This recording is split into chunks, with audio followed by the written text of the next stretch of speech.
Hi everyone, Elsie Jensen here. Tonight we are going to make a chicken Scarpariello with Italian sausage, peppers, onions, and we're going to make a bacon ranch fried potatoes.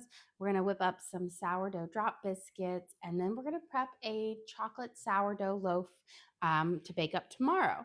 So let's start by getting our bacon searing off and crisping up for our bacon ranch potatoes. So I've got about a half a pound of bacon here, and I'm just going to snip it into my frying pan here. We're going to let it start to crisp up, sweat out its fat, because that's what we're going to fry our potatoes in. We'll give it a lovely flavor, then we'll season it with a little bit of ranch seasoning to give it just a nice little zesty taste to it, which pairs well with the Scarpariello, which is like a sauteed chicken, Italian sausage, onions, and pepper dish. It's lovely. There we go. Let's turn our saute pan on to about a 7. I give my hands a quick rinse.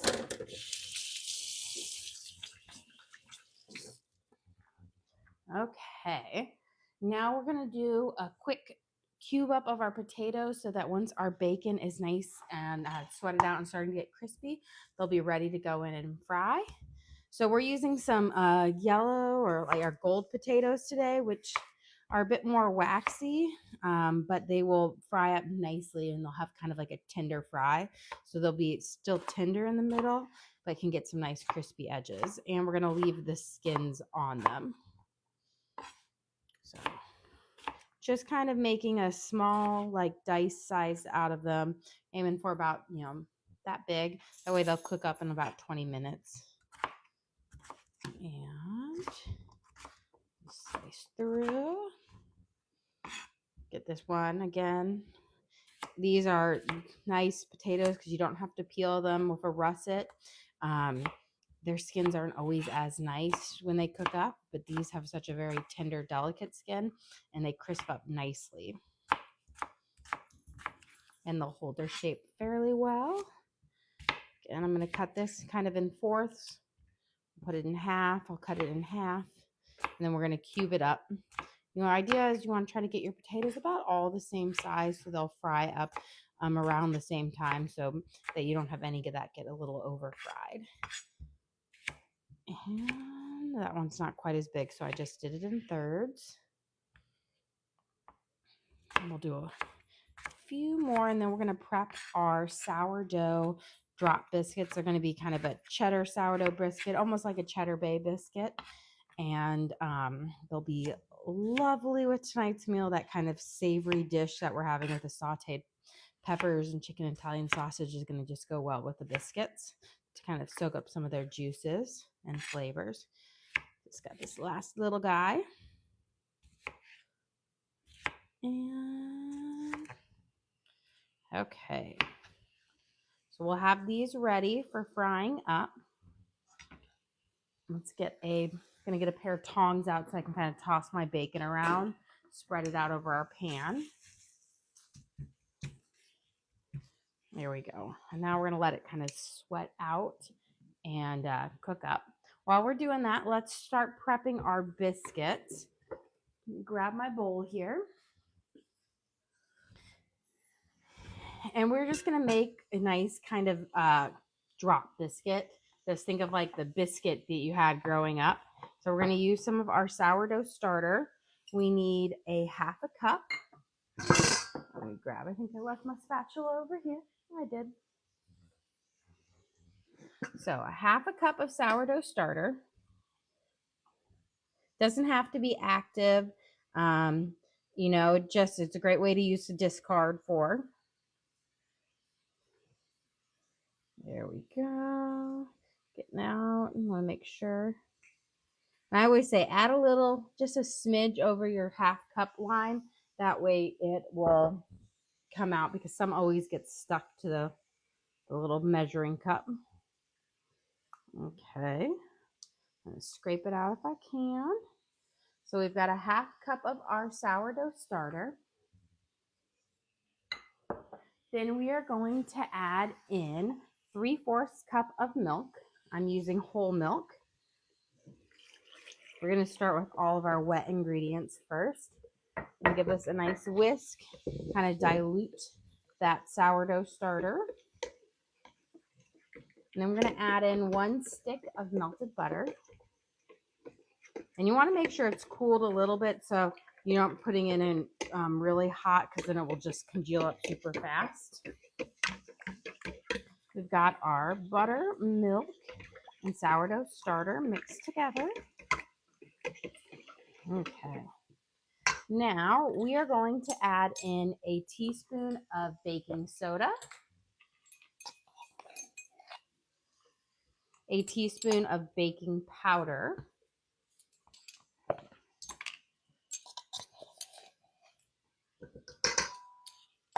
and then 1.5 teaspoons of garlic salt. I'm just going to eyeball this. We're going to give this a nice mix.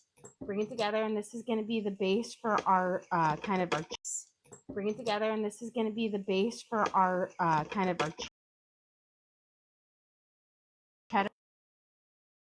Our baking powder mixed up into it. Okay. And I'm using my Danish whisk here. There. We're going to give a quick toss to our bacon. Starting to get nice and crispy. Just toss it around. Make sure you want to make sure you kind of toss it pretty frequently so it doesn't burn. And I'm just using my tongs to kind of break it apart. Okay, now we're going to add in our flour. We're going to use all-purpose flour, and we're going to add in 2 cups of all-purpose flour.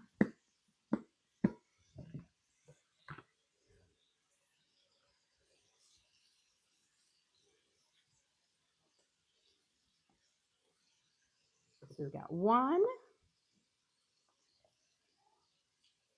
and 2. We're going to give it a nice mix, but don't over mix it because you do want your biscuits to be nice and fluffy. So we're just going to give it a nice mix until it's just combined. Then we're going to add in about 1 cup of cheddar cheese, shredded cheddar cheese. Here we go. So it's kind of got a nice little crumbly feeling here. And now we're going to add in about 1 cup of cheddar cheese, which is about 1 big handful. Do a pinch more for safety measure. And then again, we're going to just mix this in loosely. Again, you don't want to over mix it. And this is going to be for our cheddar biscuits that we're going to be having with our dinner tonight. Here we go. Just having it come together. And we'll be having this with our chicken Scarpariello, which is going to be sauteed chicken, sausage, and onions and peppers, and some ranch bacon fried potatoes. Okay. Let's get off our base. The biscuits are done. We're going to put them on our baking sheet and get ready to bake them up.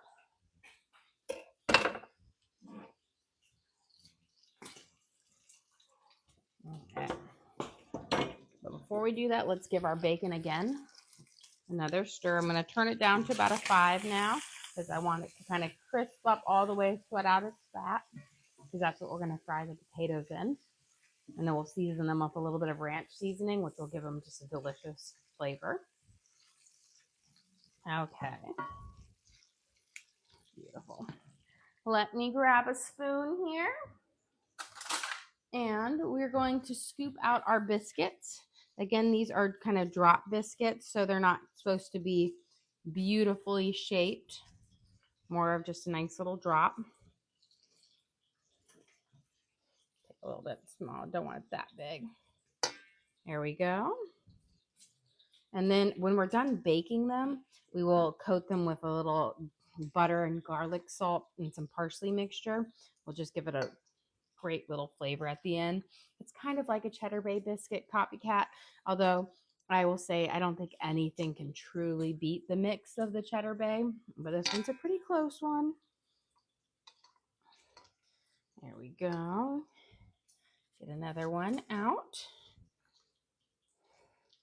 Just kind of lightly giving it a little squeeze together.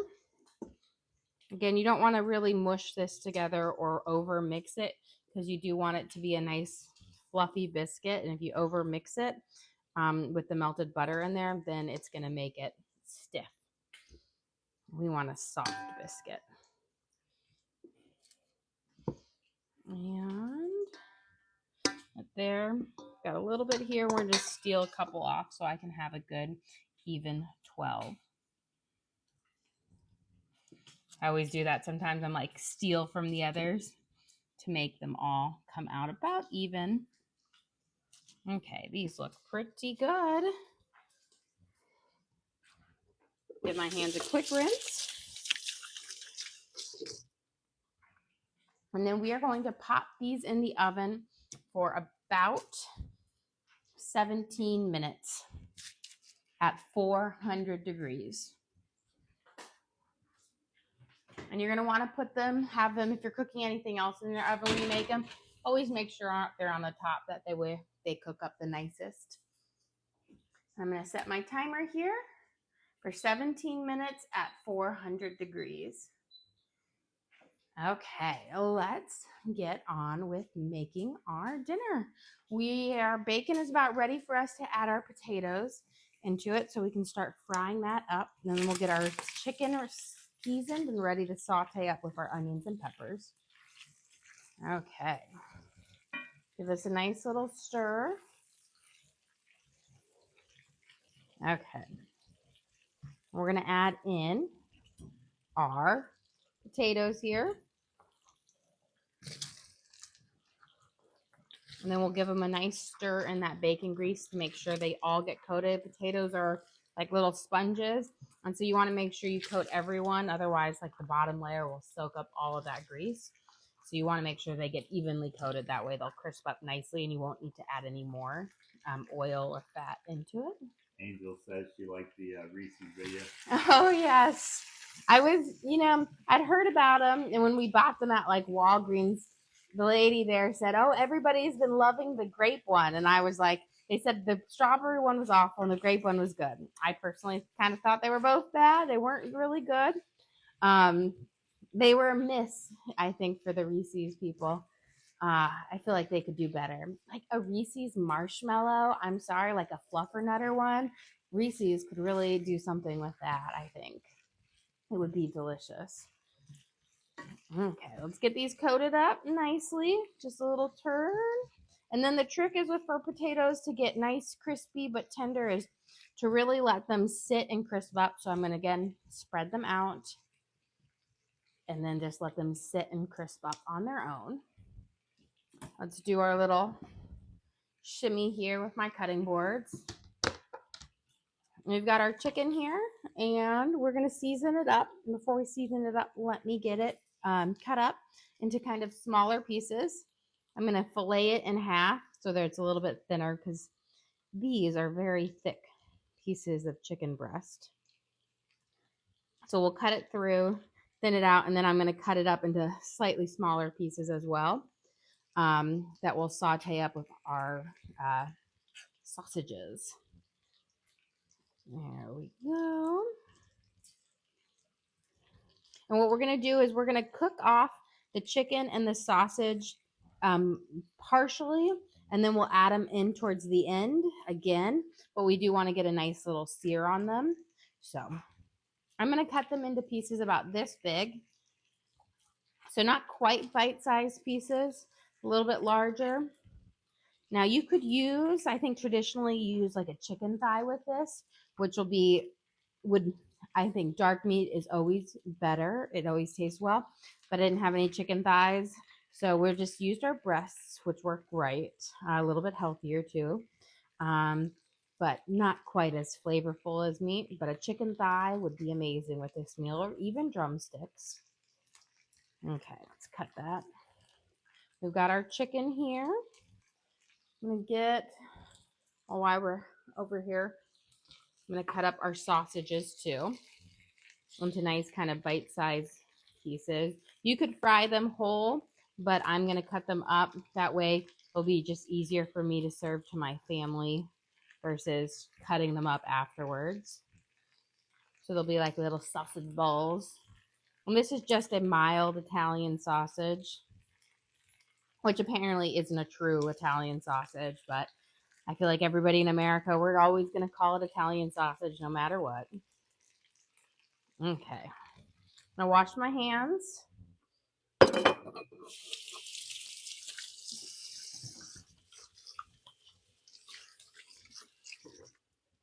I wonder if there's a term for American Italian food, like we say Tex-Mex. Tex-Mex.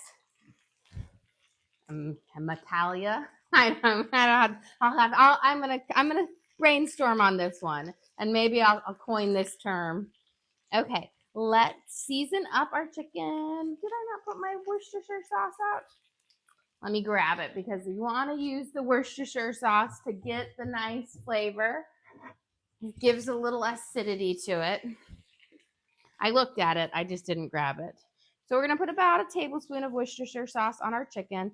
This again works at keeping that chicken really juicy. That acid in there really penetrates the chicken, makes it amazing. We are going to season it with some onion powder. So nice big, about I want to say a half a tablespoon. We're going to use some Italian seasoning. And don't be afraid, about a teaspoon of Italian seasoning. We will add some more later, but this is just to season up the meat. And about a teaspoon of oregano. And some black pepper. About a half a teaspoon. And then I'm going to get my tongs that we'll use for this. And let me get my oil over here starting to heat up for cooking our chicken and our sausages. So we're going to put about 2 tablespoons in because I have a fairly large pan here. And then we're going to just use our tongs here to kind of coat this chicken up. Get it in all those nice seasonings. This is also why I love this cutting board. It has a ridge on it, so it prevents any juices from like falling off, which is why this is, I've labeled my meat cutting board. So I always cut my meat on this one so that if you have any meaty drizzle that decides to escape, it gets caught in the ridges. Here we go. So we've got it all kind of coated well, and this will be for our first kind of searing off. I'm going to move this over here. That way we can add it into the oil once it gets nice and hot. Okay. We're going to prep our onions and our peppers. So what we're going to do is we'll sear off our chicken first. Chicken and our sausage. We'll remove it. Not like a complete cook all the way through because we'll add it back in to simmer in to our peppers and our onions once we've seared them, and then added a little bit of broth to them to kind of make this nice little sauce on it. And it will be a very light kind of sauce, like a vegetable broth, but it will be well seasoned, and then the chicken juices will all be in it. You want to get kind of those meat drippings and everything in there. Okay. We got our peppers. I'm using orange and a red. It was in my tri-colored pack. I had to steal my orange pepper back from Jack. He tried to eat it. So there's like a few nibbles taken out of it. I peel it open. There we go. Just get out any of the seeds that you have. A lot of times if you just shake it upside down, you can get any residual ones. Okay, and then we're going to do kind of simple slice on it. You want to kind of keep it a little bit long, almost like you're doing a fajita. This is kind of like an Italian fajita. There we go. I'm going to pull out some of this little bearding of it, I always call it. It doesn't cook up as nice. Yeah, we'll get our inside of the pepper tops. And then our oil, I feel like, will be nice and warm in just a second. Here. So we've got our first set of peppers just about sauteed or sliced up. We're going to saute them after we cook up our chicken and our sausages. Again, they don't have to be perfect in their cutting. There you go. And then we're going to do our onions the same way. We're going to do a nice long slice on it. These are just some Valdalia onions, which are great. You want to use either a yellow or a Valdalia, you know, a sweet onion versus a white or a red onion. So those will be ready. Let's start adding in our chicken. The oil should be nice and hot.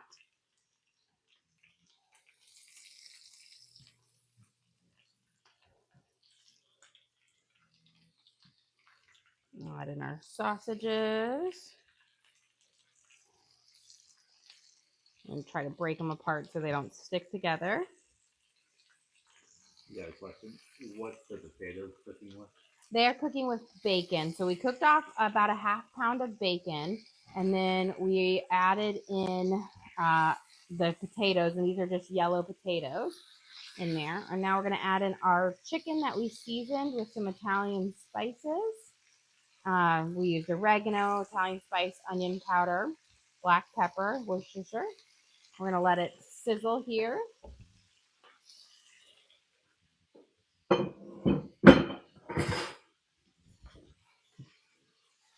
Okay, and we've got it sizzling nicely.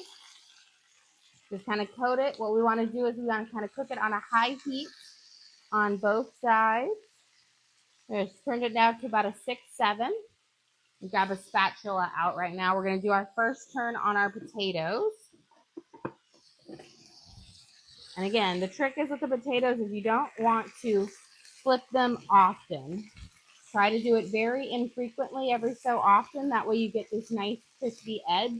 And then we'll add our seasonings at the very end.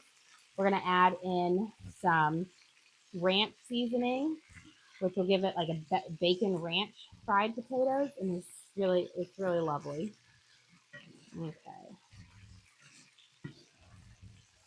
And then you want to spread them all back out again. Okay. We got our onions, peppers, of those sauteing up. While we're waiting for do our first test, let's start on our chocolate sourdough, and we're going to get that going for tomorrow, since sourdough doesn't take too long. Okay, so we've been making our chocolate sourdough starter, which you can see in this jar. It's got a lovely dark color to it from the raw cocoa powder.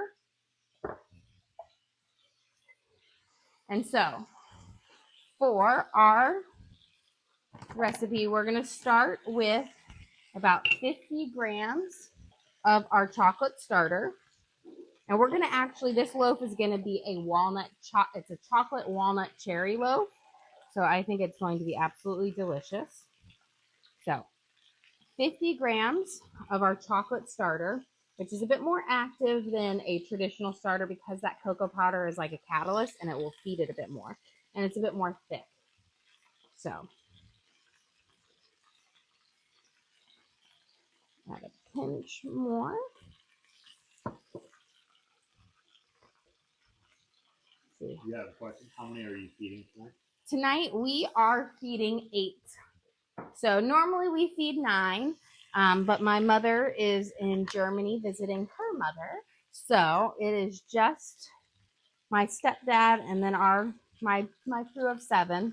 So we do feed a small army here. Okay. Now we're going to add in 375 grams of warm water.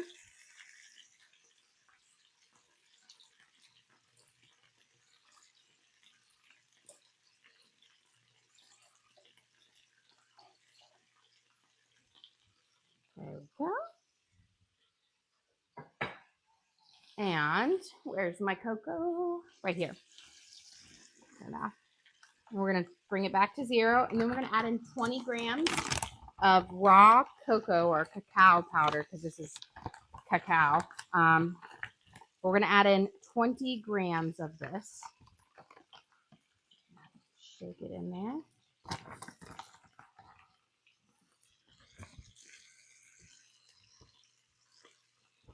Just a pinch more.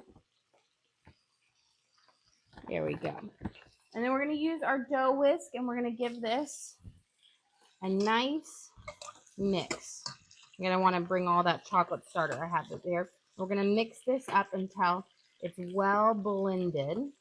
And that cocoa powder resists kind of blending in the beginning, but really, really important to get it mixed in well. That way you don't have any cocoa nodules in there. There we go. And that's going to be like a little feeder to it. Okay. So we can get our scale. See if it's not too heavy. Perfect. Now we're going to add in about 10 grams of salt. Nope, that's sugar. Don't want to add sugar.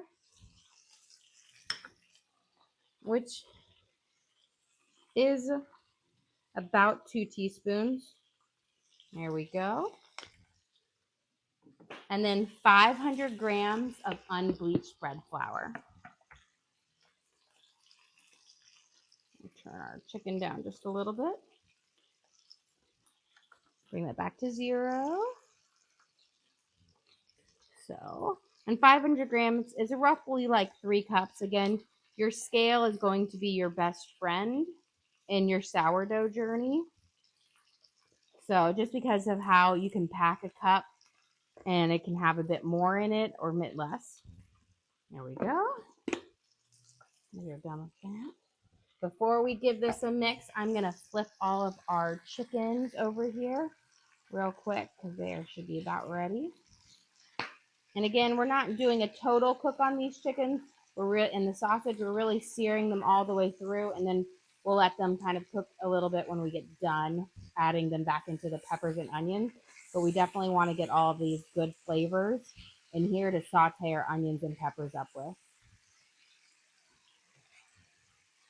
There we go. Flip these all over.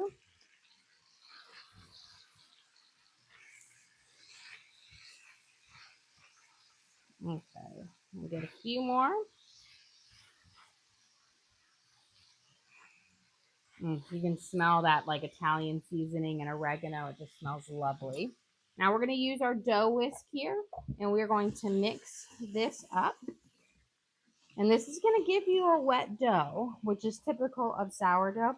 But the more you stretch and fold it and mix it together, it will become drier and drier, but it will be a bit sticky at first. Yeah, question. How do you make your chocolate starter? So you start with, I started with like a part of my OG starter, and then we added in cocoa powder, flour, sugar, and water to it for about 4 days until it really established.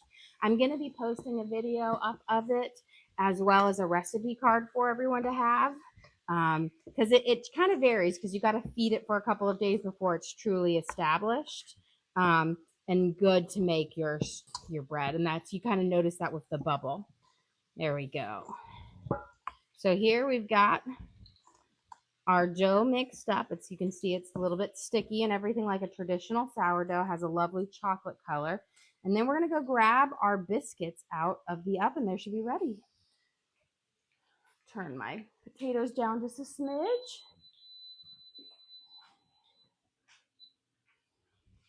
Let me grab trivet. Oh, gorgeous. These are our cheddar drop biscuits. Kind of a mock like a cheddar bay. There you can see that nice golden cheese bubbling on the top. Be scrumptious. We're going to also make a kind of garlic butter for these that will brush over. There. Beautiful. Okay. So this is they're like a attempt at trying to make a mock cheddar bay biscuit. We did use sourdough discard in it, so they're a sourdough drop biscuit. that we added garlic salt to and a cup of cheddar cheese to give you that nice kind of cheddar bay biscuit feeling to it. And then we are going to make a little bit of a garlic butter to add on top. So I've got a little saucepan right here. And there's my butter right here. You don't need a whole stick of butter. Just, I want to say about a third stick, especially for this view. So we're going to add this in here. And we are going to turn my back burner on, and we're going to let that melt. And then we'll add a little bit of garlic salt and some parsley to it. And it will make just a lovely butter to go on top. There we go. We're getting our next crispy layer. You can see we've got this lovely crisp starting to form on our potatoes. This is going to be gorgeous. That is why it also, you see how it crisps up so nicely and doesn't get burned yet? We wait till the very end to add our spices, because if you add your spices too soon, your spices will get burned on the bottom of your pan. So always wait towards the end until your potatoes are tender, soft, with that crispy outside. And then you'll add your spices. And that way you'll get the nice crunchy, crispy edges without the burn. Okay, let me grab a bowl to transfer these chicken, or a plate, because we'll be transferring those. We'll do a bowl in just a second. I'm going to move my sourdough out of the way so we have a little bit of room over here. I'm very excited for it. We're going to do a chocolate cherry walnut sourdough, which will be scrumptious. Okay. Let's get to our chicken here. And remember, we're not completely cooking off our chicken here. We are doing kind of I will say a 75% cook. And then when we add it back in with our sauteed peppers and onions and a little bit of broth, then we'll do that. So let me take these pieces out. And we want to saute them in these like chicken juices and the sausages, because that's just going to add some more flavor to ours. There we go. And I will say these chicken, they're pretty much clean. And the nice thing about it is these chicken and the sausage will continue to cook as they sit because they're hot. So they won't need much cooking time once you add them back in, but it just helps keep them nice and tender and juicy because they won't be sweating out all of their natural juices. Okay. There we go. We're going to add just a smidge of olive oil back in here. You don't need much, but you want to have a little bit in there. We're going to add in our onions first.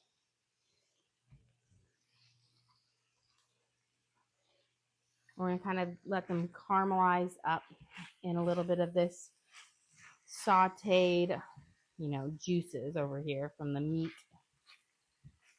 You'll see it kind of gives already the onions a nice, lovely golden brown color. Good. The last one. Here we go.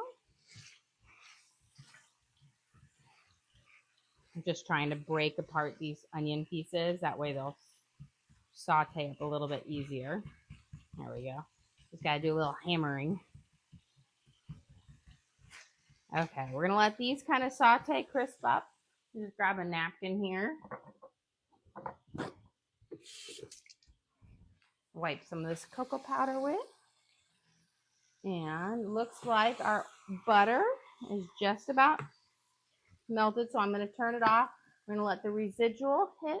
And then let me get some garlic salt and some parsley and a smidge of onion powder. So we're going to add this. We're going to add about a tablespoon of parsley, dried parsley. And that's going to give you that nice kind of herby color that's on top of the Cheddar Bay biscuits.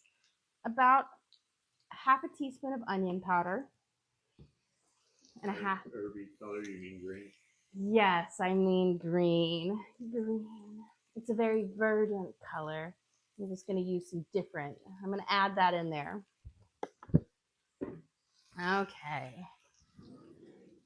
Now we're going to spread this chartreuse butter over it. It wouldn't be a very nice one if it was chartreuse color. But our herby butter here, and we're gonna brush it over the top of them. And it gives you that nice kind of cheddar bay biscuit look. So these have got like almost, you know, all of the good flavors in it, especially if you don't have the cheddar bay biscuit mix at home. I was really hoping I had 2 boxes in my pantry, but I realized I used them up the other day when I made little chicken pot pies with a cheddar bay biscuit crust on them in like mini individual or Dutch ovens. They were so cute and pretty, but I had none for tonight. So I was like, well, if you don't have it, you can always make it your own. We're just nice little brush over. Boom, boom, boom, boom, boom. Beautiful. Okay. Our onions have a nice, starting to get a good caramelization on them. You can see they're really bringing out those lovely golden flavors. That's the natural sugar in them caramelizing up, which really gives them a great flavor. Now we're going to add in our peppers over here. Let them saute as well. Oh, lost one. Grab that. Grab lost two, really. We're going to give this a nice stir. We're going to let these kind of saute up for a minute or two. Let them get a little char on them. And while we do that, I'm going to whip up a little bit of ranch dressing. Half of my ranch seasoning pack is going to go on our potatoes, and half is going to go in a homemade ranch dressing with a little salad that we'll be having tonight. So I'm just going to use my glass that we used the milk for earlier, and we're going to put in about a half cup of half and half. Now you could use buttermilk and it would give you delicious buttermilk dressing. But again, who has buttermilk on hand? Unless you're making your own butter, it's not something that most people buy. But half and half works well. Whole milk works well. Cream works well. And then we're going to do about a half a cup of mayo. I'm going to use the rest of this. But this is just a half batch of ranch, which is really all we eat when we make our salads. And it's great because you only need half a pack to go on your potatoes. If you put a whole pack on your potatoes, then I find that they're a bit too zesty. There we go. Just trying to get to a half a cup. And I have a whole nother jar of mayo, but I was like not opening it up until I use these guys. Give this a nice stir, mix it together, then we'll add the ranch in it, which will help thicken it up as well. So we're going to use a half a pack of ranch, if I can open it. So I always just kind of feel where it is, divide it in half, and we'll pour it in here. There we go. And just give it a good stir. You do need to let it sit for a few minutes before you serve it on your salad, so that's why we'll make it now, and it will be nice and thick when we're ready. There we go. Give our onions a quick toss, our onions and peppers. Beautiful. You can see they're caramelized down. Now you don't want to cook your peppers until they're soggy. You want them just to have a nice little crisp up on them. And then we'll add our some broth in there and some spices in there, and then we'll put our chicken and our peppers back in there. And they will pretty much be done after about a minute or two of a thing. We're going to flip our potatoes here. They're pretty much done as well. So we're doing this next flip. And then what I do on this one, I'm going to spread it all out. We are going to sprinkle the ranch seasoning over it, but I'm not going to mix it yet. I'm going to mix it around here. But sprinkling it over right now lets it kind of hydrate up a little bit, which will be delicious. But just sprinkle it over the top. I think we'll put a little pinch more in here. There we go. And let's chop up our salad. We'll add our tomatoes, some cucumbers, then we'll throw in some parsley and green onions to our peppers over there. And we're going to be like on the final home run, I guess, or home stretch. There we go. We'll add in some cherry tomatoes. We love cherry tomatoes in here. I think I ate like 10 of these before I even got to meal prep. Some baby cucumbers. And I do wash all of my stuff when we first get it and I take it out. We wash it because my kids just love to go in and grab stuff. So there are certain things I always wash first for them. Cucumbers, tomatoes, do all of that. I don't wash my fruit first until I'm ready to use it. Because if you wash your raspberries and strawberries and you don't eat them up right away, they will be soggy and mushy in no time. But tomatoes, cucumbers, those can withstand a good washing first. Okay, we got our tomatoes and cukes in for our salad. Let's chop up our green onions. I'm just take off this white part. We're going to chop it up and we're going to add them into our peppers and onions over there.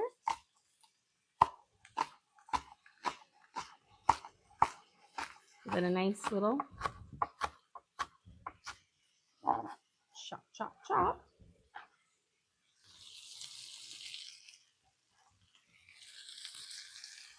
I'm going to stir them in.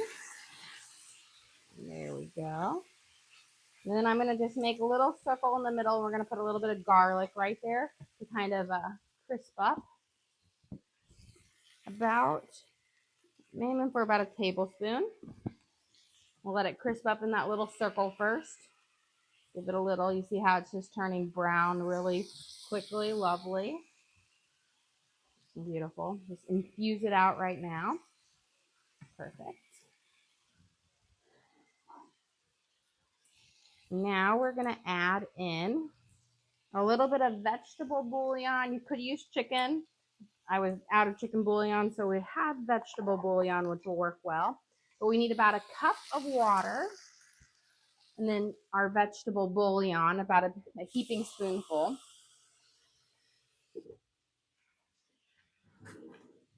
And I'm just using my cup that had the melted butter in it. That won't add anything. But before we do that, let's add in a bit more the spices. We're going to add in about a tablespoon of oregano. Now, this is a heavy oregano dish. I'll do it. I was going to do fresh oregano, but it's been like monsoon raining outside, so I decided not to walk out there. Why do you use 2 different types of onions? For this one, the green onions, because I think they add a really bright, fresh green flavor to it, versus the caramelized or the yellow onions caramelize and add more of a savory one. So they're just 2 different flavor profiles, and the green onions go in towards the end.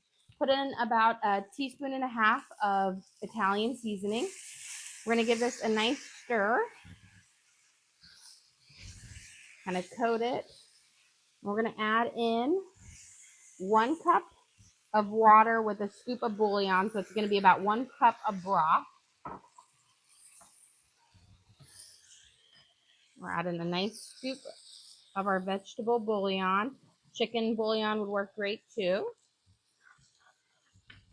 There we go. We're going to give this a good stir, and then we're going to place our peppers and our onion, or our chicken and our onions back in here to simmer in this broth. So I'm going to turn it down to low. Yes, chicken and sausage. And then I'll let it simmer nice and low. So this will be a very flavorful kind of liquid. I'm going to pour this all back in there. We'll tuck it under. And it'll be gorgeous. Kind of let it soak in there. We'll also give the chicken a nice golden brown flavor. So let it there. And then you can serve this up like, you could do this on mashed potatoes. We're doing it with zesty ranch fried potatoes. But you could use it as a topper on top of stuff, or you could just eat it like we're doing it as like this as its own with a slight small side to it. There we go. I was thinking about almost doing this and then making like a pita bread or a flatbread to do it with, but I opted for potatoes tonight and biscuits because I was kind of craving a biscuit.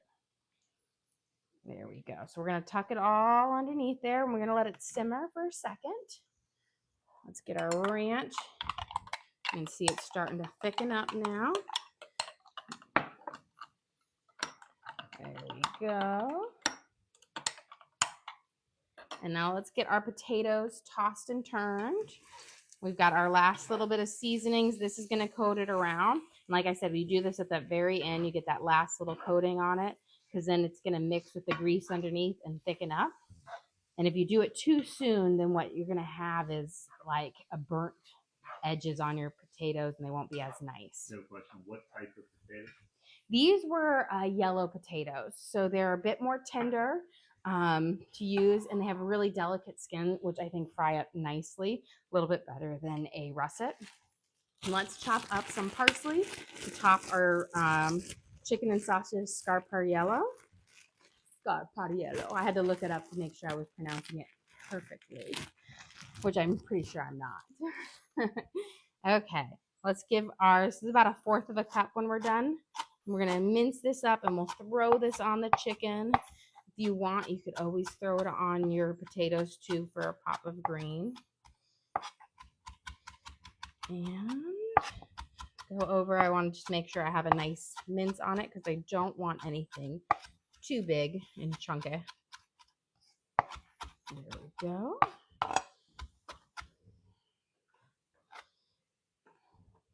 Let's add this on. Beautiful. Give this a nice little toss into our nice soupy, well seasoned mixture. There we go.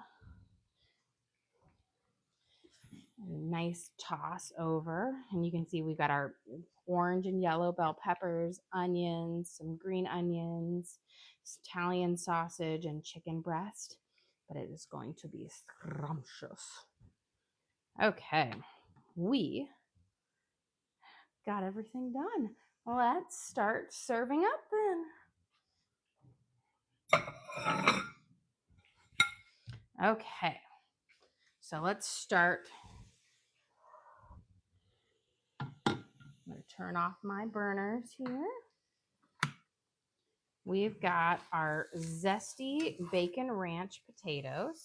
Have a nice, put some of that bacon on there. And then we're going to serve it with our chicken and sausage Scarpariello. Make sure we get a lot of those peppers on here, and that there's just some beautiful flavors. One more pepper. Let's not forget our Cheddar Biscuits, our homemade ones with sourdough discard, and our nice salad with homemade ranch. I'm gonna put it right on here, and then we're gonna drizzle it over with our homemade ranch. Don't run away. Stir. And if you know me, I love my ranch. Beautiful. So again, we made our chicken Scarpariello with Italian sausage, peppers, onions, and we have our bacon ranch fried potatoes, which these two flavors will work really well together. Our sourdough Cheddar Bay biscuits with about 1 cup of cheddar cheese in there and some lovely flavors, and then our fresh garden salad with homemade ranch. Well, guys, thank you so much for joining us here today. Don't forget to like and subscribe. I try to do live cooking shows every single day, show you what we're making for our family, hopefully teach you guys something along the way. We do upload all of our videos to the link on our page, so if you ever want to recreate any of these recipes at home, you can just go and find the video, watch again, and recreate at home. Cook along with me again. And again, don't forget to like and subscribe, but thank you